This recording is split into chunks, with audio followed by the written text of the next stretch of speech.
Jan and Tony, you are close to retirement. How did all this start? Well, it started a very long time ago. We met in a house church when we were both 16. I'd been involved in the church all my life. I was brought up in a Christian home. And I met Tony and we married. And then we started working in a Sunday school as a youth church. And we continued working in the churches that we moved into a village and worked in a small church there, and helped with the Sunday school and helped with the youth group. And then we felt a call to do something more. And we went to work for a missionary organisation called Operation Mobilisation on a ship called the MV Logos. And that was a long while ago. That was in 1984. And we worked in Central and South America, travelling around on the ship and taking a book exhibition and taking various courses. And while we were on the ship, Tony had been involved in speaking at churches before, but I had never been involved in speaking at churches. But when we were on the Logos, an opportunity presented itself, quite in a very strange way, for me to be involved in producing material and delivering it to quite a large audience in the Caribbean. To cut a very long story short, we were in Barbados, and we realised that in Barbados nobody understands the word queue. It's only British people who actually queue. And we had thousands of people coming to the book exhibition and coming to see a film on board the ship. And they were crowding to get on board the ship. Actually, it wasn't to see a film, it was to go on a seminar on relationships. Oh, that's right, yeah, they were doing that, but they were showing a film as well. But they decided because they couldn't, because there's too many, they couldn't get onto the ship easily, so they started to show the film on the quayside, but people had bought tickets. And they were crowding to come on board. To actually come onto this seminar on relationships, his boyfriend-girlfriend relationships, preparation for marriage was what it was called. And a lot of them have actually come on board. So there was a bit of a panic because there was a huge panic because people were crowding the ship. And we had a gangway that rolled up and down as the ship lifted up and down on the tide. And we were the missionary organisation, the leaders were terrified that some of the people were going to get crushed, and they were bringing children on board, and we thought, there's going to be a terrible accident, someone's going to get hurt. So they sent a team of young men, of which Tony was one in those days, down to try and do some crowd control. And Tony went down, and he's not the tallest person, and the crowd swallowed him up. And I was watching from on board the ship, and I thought, he's in danger. This whole crowd are going to crush him. I had a loudhailer, and I was trying to stop people, ignoring me. And suddenly, it was almost like the parting of the Red Sea. People started to actually move out of the way. And Jan, in a temper, in a fury, was coming straight up and said, "Leave my husband alone! Leave my husband alone!" She was terrified for me. And she got some of the crew. This little person with I just saw the loudhailer. I couldn't see him at all. And they were crowding, and I thought they're going to kill him. So I just ran down, and they parted for me. Yeah. And I said, "You're going to kill my husband." This mad woman. I thought, mad English woman. And tried to grab him. I couldn't reach him, but there was one of the ship's vans. We had big old transit vans. And a couple of the guys got on top of the van and actually lifted Tony out of the crowd. And I just turned, and the crowd parted for me again and let me walk back up to the ship. So I could have done the crowd control rather than these young men. But got back on board the ship, and Tony came back and he said the guy who was doing who was going to be doing the relationship course that evening was too busy doing crowd control, had to try and sort everything out. So he'd been given the job to do the course. And he said, right, can you write something? So I I remember thinking we cut the venue now was actually filling up with people ready to hear something. Hundreds of people. So I said, well, I need to start something with an introduction. Can you quickly write all the notes? The sort of thing we did with youth groups back in the UK, back in England. And I was still rather cross with the crowd, and I said, I don't want to do anything for these people. They nearly killed you. But I kind of pulled myself together and sat and wrote something to deliver for 2 hours that evening. And that actually then, we did the whole session for about an hour or so, and it went down so well that we were then asked to do this in all the countries we were visiting from then on for the rest of the time on the Logos. So when we left the Logos, we had sort of got this sense of working together, which I'd always felt was how it should be. And then people were saying to us, well, if you think about becoming a proper church leader, and we did happen to be members of a Church of England by then, but we'd been through other denominations, House Church, Methodist Church, Baptist, we'd had some experience there.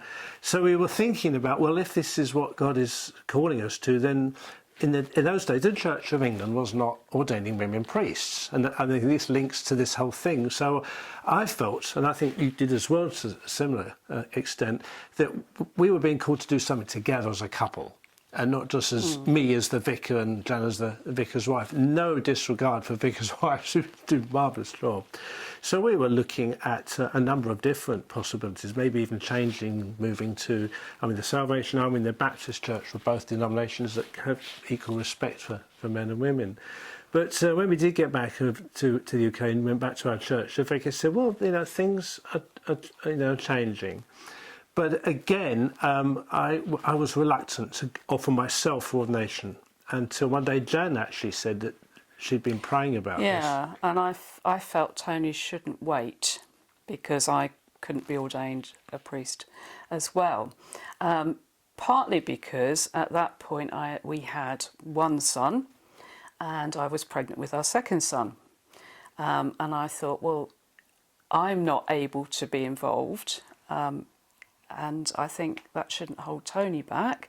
So I really think he should go for it.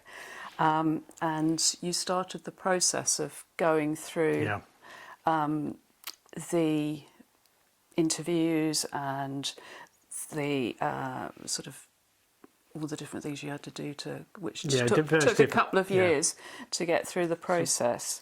By that time, part of the process is to be interviewed by someone locally, a senior representative of the church. And this gentleman was Canon Geoffrey Tarras. And I was 2 weeks away from having our second son. I had a 3-year-old, and I was sitting in the car I had an interview with him. Waiting for Tony to come out of his interview, and he came out with Canon Tarras, who came straight to the car, and I was sitting there like a beached whale, with Luke in the back of the car, 3-year-old, doing what 3-year-olds do. And he came over and he said, wind the window down. So I did.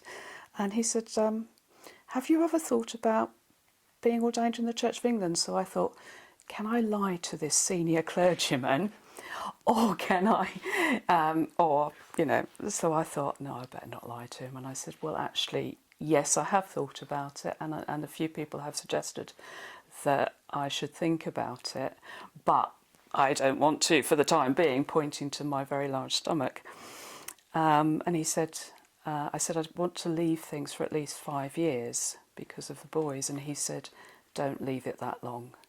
He said things are changing in the Church of England. And he kept on pushing. Every time Tony saw him, he saw me. He came and visited us in the home, had a meal with us, and got to know us both. And when Tony got through the ordination process, which is a weekend interview board, which is the final step of people saying, yes, you can go for training.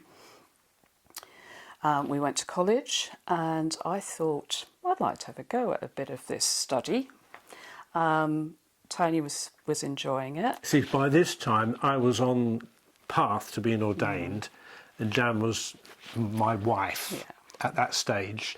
But in the background, there was this sense amongst the hierarchy that maybe, at least with some of them, there'd be a role for Jan. But what it looked like, I'd have to go through ordination, and maybe Jan would go on this longer path. But when I then was being asked to look at a parish for my curacy, which I said I'd go for, won't go into it, it's a long story, but someone else was appointed. And the bishop then decided, actually, this might be a good time to review things and give me an extra year at college and make Jan an ordinand, i.e. somebody who's going to be ordained. And that way, although we were overlapping in our training, we could be ordained together. And that was John Dennis, Bishop Don Dennis. Hugh Dennis's father, a lot of people would know Hugh Dennis. And that was just amazing, absolute miracle. But it was interesting because when we were ordained deacon, you have to be a deacon first before you can become a priest for at least a year. You wear slightly different sort of what they call stoles, the scarves that go around you. Can I just go back a bit? Yeah. Just a fraction. I didn't particularly want to be a vicar's wife, let alone be ordained, because I'd rather hide in a corner. I didn't want to do any upfront stuff. I particularly didn't want to preach, because I thought I'm not going to be able to do that. And I remember saying to God, I really don't think I want to do this. And I don't want to be pushed into doing something I don't want to do, because I don't, dig my heels in. I don't like to be pushed. So I remember very clearly feeling that God was just holding his hand out and saying, you can take this or you can leave it. The choice is yours. And I thought, am I going to regret it if I say no? And I thought about it a bit more, prayed about it a lot, and I thought, yeah, I will regret it if I don't go for it. So I did, and then I thought, I've only got myself to blame if it all doesn't go pear-shaped. I can't really blame God because I said I'd go for it. So I said, yeah, okay, and I kind of was whizzed through the system so I could start my training when Tony went into his second year. And then Tony did 3 years, and because I only did 2 years, I would have only had a diploma and Tony would have had a degree, and that wasn't good enough for me. So I said to the diocese, well, they said to me, you've done really well, we'll pay for you to finish your degree, but you have to do it part-time. Yeah. During the curacy, so I had to finish my degree while we had 2 small children, and I was working part-time in the parish and part-time as a hospital chaplain. But I finished my degree and got a slightly better degree than Tony. Just one point. So. But one of the things that went over the whole of our time since then, before we came here, was having to deal with the prejudice against women priests. And I found it, I got very, very cross and angry, very protective. And there were times when there were priests that we work with in deanery who wouldn't let Jan into his church if she was wearing her dog collar. Some wouldn't even recognise she existed in the room and just ignore her completely. And I used to find this very, very annoying. But Jan was very, very giving. You weren't one of these fiery advocates. You just accepted what you've got able to do. Yeah. I mean, it hurt. Just to go back to the ordination, when we were at college, the vote went through in our final year, my final year. Well, what I was about to say was that the vote for the first stage, that's for deacons, not deaconesses, and that's why I was going to talk about the sort of stole, because for a deacon, there's a kink in it, and for a priest, it's just straight that goes round, because deacons wear them slightly differently. So when we bought our stoles, Jan wouldn't get a priest stole; she'd get a deacon stole, because they hadn't yet had the vote for women priests when we ordained deacon. And it was lovely, because when John Denise, after he ordained us at Bury St Edmunds Cathedral, he came and put his arms around us. We're having photographs taken. He's saying he's hoping and praying next year I'll be able to ordain you both priest. And even then you said, well, we'll see. We'll see. Might not happen. But of course it did happen during that year. So Jan had to buy another stole, priest stole, which we wear now here in I said, well, I don't want to be presumptuous. It might not happen. And so we were one of the very first and we were certainly one of the very first married couples to be ordained together, because the previous deacons, female deacons that had been waiting for some years, were ordained priests earlier that year, and then it came to the sort of first of the new run, which we were part of. So we were one of the first married couples, and that really sort of started it. But by the time we got to the point of thinking about coming to Alderney, the job was for one vicar, and I'd been a prison chaplain for 15 years. Well, we worked together for when our boys were little. After we finished college, we had a bit of an issue with our training incumbent. Your training incumbent is your vicar who takes you on as a curate and basically trains you up.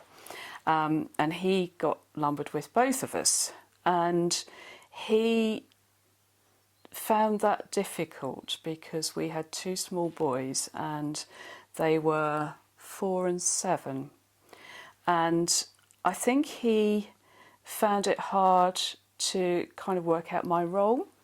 Although we had a female curate before. Yeah, but she didn't have children. So we weren't sure whether it was just, because it's female or because it was a mother of young children. So he put all the emphasis on Tony's ministry and not on mine. The bishop picked up on that after the first year and said, I want you to have your own role. And I'd been looking at various chaplaincies, and I found that there was a voluntary post at Ipswich Hospital for a chaplain. So I went along, had an interview, and I was offered a paid post. And I thought, well, I actually faint at the sight of blood, so I was not very good. But God's got a sense of humour. So the bishop phoned me up after I'd had the interview that night and said, I want you to take the job. And I said, oh, I don't know. I'm not sure. I've got 2 small boys and, one's only just started school, blah, blah, blah. And he said, you take the job. And I thought, oh, okay, then. The bishop's laid down the law, I have to do it. And I but think it was he knew, the making of me, he knew really that was. there needed to be a bit of a gap between us. And in fact, so apart from the very first year, we haven't worked together until we moved to Alderney. We've had various roles. But even then, when coming, because I've been a chaplain for 15 years, I was looking for partial retirement. We came to Guernsey on holiday, found out that the parish of Alderney was up for grabs, half-time. And I said to Jan, right, I think you should apply for this. This would be a nice sort of combination of all the years of ministry. But she said no. She wanted me to apply for the job as vicar. Just to clarify that situation, throughout our ministry, we've had, I think, 7 different chaplaincies, but I've always kept a foot in parish work. So I've had a chaplaincy alongside a parish, and I've loved both. Chaplaincy and parish work, but Tony was out of parish work for quite some time. I've been did a college chaplaincy and then prison chaplaincy. Helped out a bit with hospital and scouts as well. And before we came to Alderney, a few years before we came to Alderney, I'm hypermobile, so I have problems with my joints, and basically my thumb pulled out of its socket when I opened a bottle of vinegar, and I lost the use of my hands because I had severe arthritic flares in both my hands. I had to wear splints, I had to have cortisone, I had to have hand therapy to learn to use them again. But it meant I had to come out of ministry. I had 8 churches at that point. I couldn't drive. I couldn't do anything with my hands. I was in splints, and basically I had to pull out of ministry at that point, and it was very, very painful. And I was kind of left thinking, well, what's this all about? What's God doing?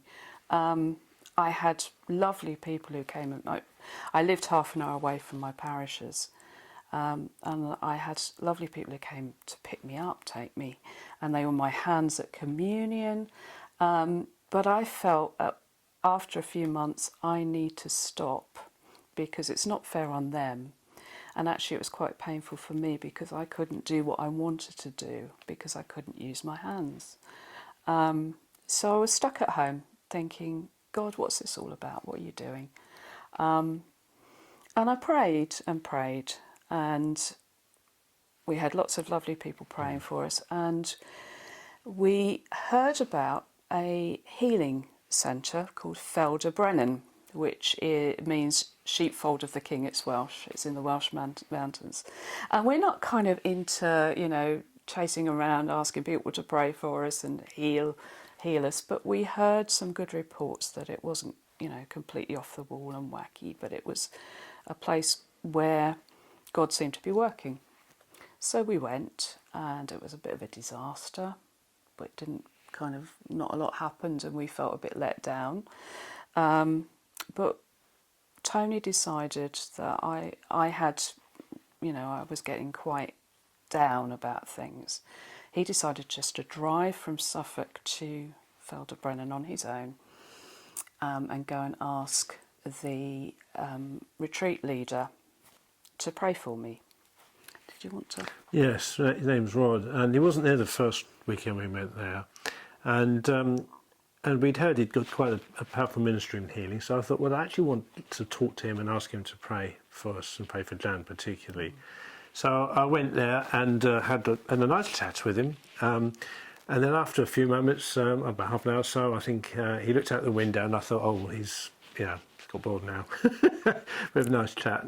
So he said, well, yeah, I will pray for you. And he prayed for me, and he said, and as he looked out the window, he said, oh, sorry, I was just noticing we're having some plants delivered to a greenhouse. He said, I want you to go back and tell Jan that her future ministry will be like beautiful flowers. And to be honest with you, I thought, what the heck? Thank you. All right. Got in the car, about 13 hours of journeying and resting and what have you, and right, stay away, you know, to get back. And when I saw Jan, I made a note at the time that we'd pray together, because I'd heard some people had been prayed from a long distance at a certain time, they'd been prayed for, and Jan said, no, the pain just got worse. And she said, well, is there anything? And I said, well, no, except he did say, future ministry would be like beautiful flowers. And your reaction was just the same. It was, oh, great. What's that supposed to mean? Felt like a big letdown. So we've always been trying to look for the positive things. I thought, well, future ministry. In other words, that there will be a future ministry. So we sort of more or less forgot about the beautiful flowers bit, but Jan's ministry did start coming back. That was 5 years before we heard about Alderney. And gradually, I got the use of my hands back. I started to drive again, and I then did some more parish work, and I also started as a housing association chaplain, the first paid housing association chaplain for a secular housing association, which I loved, absolutely loved. But then I was going to have some major surgery, and you were looking to retire. Yeah. Basically, I wanted partial retirement as a prison chaplain, to go down from full-time to 2/3. And my own prison said, no, you're too important. So when we came to Guernsey on holiday, and I was still looking at other prisoners that might give me a part-time job, on the way back, I said, we noticed there was a prison on Guernsey. And I said to Jan, we've done all the usual things, we sort of walked on the beaches and went to restaurants and whatever, but we didn't pop into the local prison like you do on holiday, So I phoned up the Penny Graysmith, who was the then chaplain of the Guernsey prison, just recently moved on from that by Steen. And she said, I've just taken the job on, but I'll let you know in a few years' time when I'm leaving. So I said, fine. She said, but have you looked at the parishes in the bailiwick? Now, to be honest with you, I did not want to go back into parish ministry. I can say this now because we're about to retire, but I'd loved chaplaincy work, and Jan did a brilliant job at parish ministry. So we looked at the vacancies on Guernsey, and then there was one on Alderney. And I looked through it all, and then Jan looked through it all. And I looked through it, I read it, and I called Tony and said, have you seen it? And he said, yeah, I've seen it. It looks good. And I said, no, have you seen it?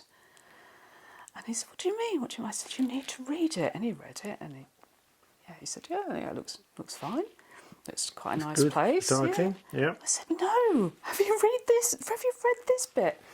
And he read it, And what it actually said was, like the beautiful flowers on the island, with the right person, the prospects are bright.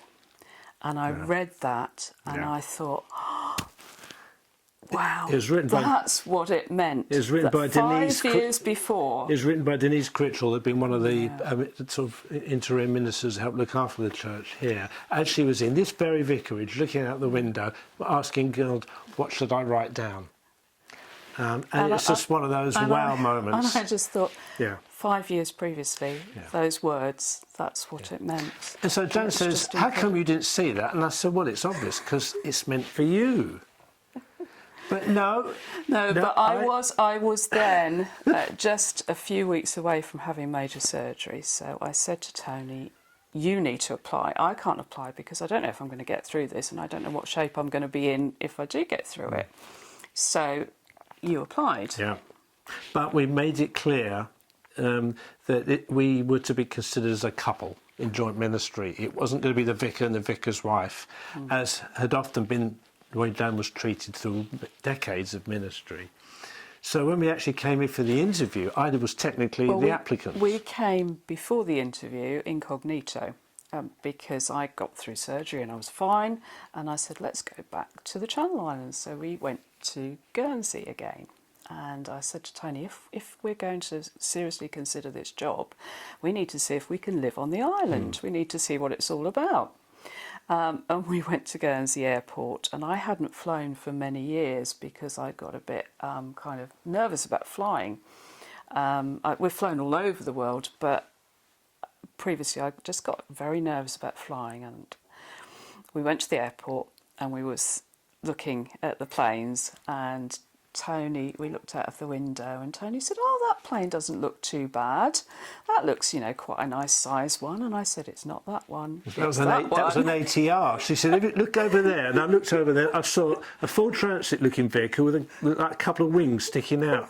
And I realised it was a Domino that's been refuelled. That's the one we'll have to go on. So we thought, oh, well, we have to do it. We have to try it. Yeah. So we had our most expensive day out from Guernsey to Alderney for the day. In October, we were 2 of 3 people on the plane, and we came over, and the flight was absolutely fine. I wasn't at all bothered. And we came and looked at the island, and we looked at the vicarage, and we tried to see as much of the vicarage as we could. Tried to see what was, what the island felt like, and then I've got arthritis in my knee, and we decided to walk down Bray Hill, not knowing that Bray Hill was cardiac hill. We didn't know what it was like, and I got halfway down and my knee collapsed, and I thought, oh well, I can't live on Alderney, that's it, can't come. But I sat on what I now think is Tony Barnes' wall for a little while until my knee recovered, and then I carried on down and realised that I'd done about 18,500 steps when I normally do about 5. So I thought, well, okay, if I can and I was in no pain the next day, so I thought, well, okay, if I can manage that, then Alderney should be okay as long as I'm careful, so that shouldn't put us off. And you've never walked down Bray Road ever since? No, never.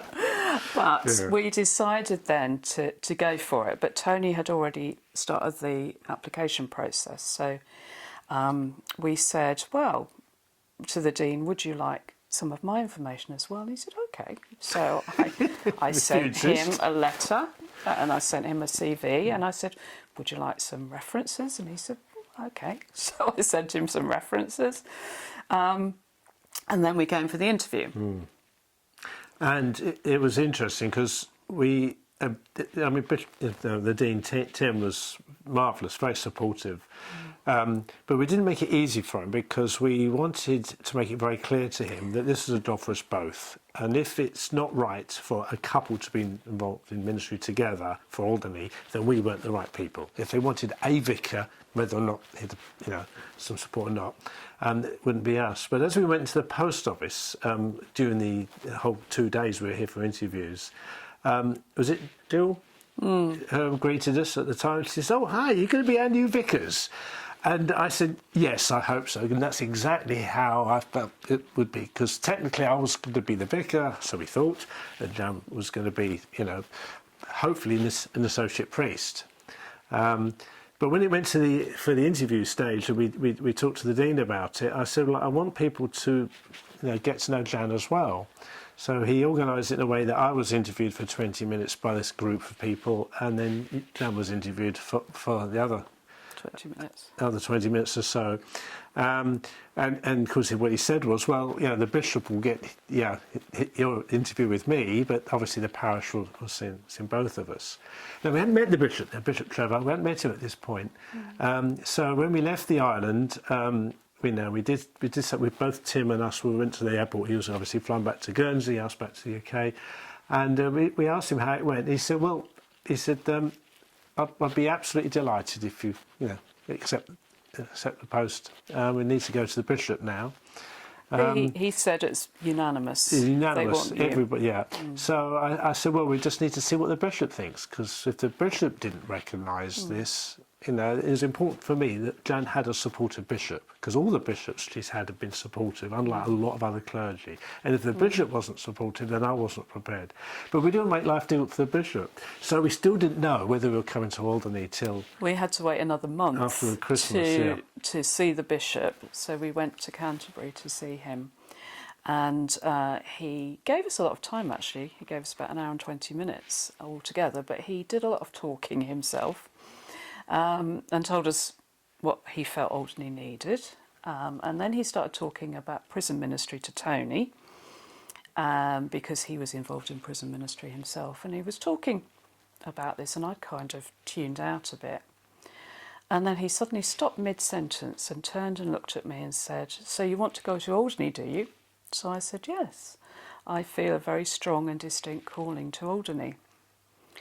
And he said, well, there's only one post as vicar, and the other one will be an associate priest. Which for me was important, because if he was going to say assistant curate, then that, you know, because by then, you know, I was still thinking this is going to be me as vicar and Jan would be the assistant curate, and I thought even that wouldn't be, you know. But as soon as he said associate priest, I thought, good, we're there. I'll be the vicar, Jan will be the associate priest, we'll come in joint ministry, and everything's going to work out.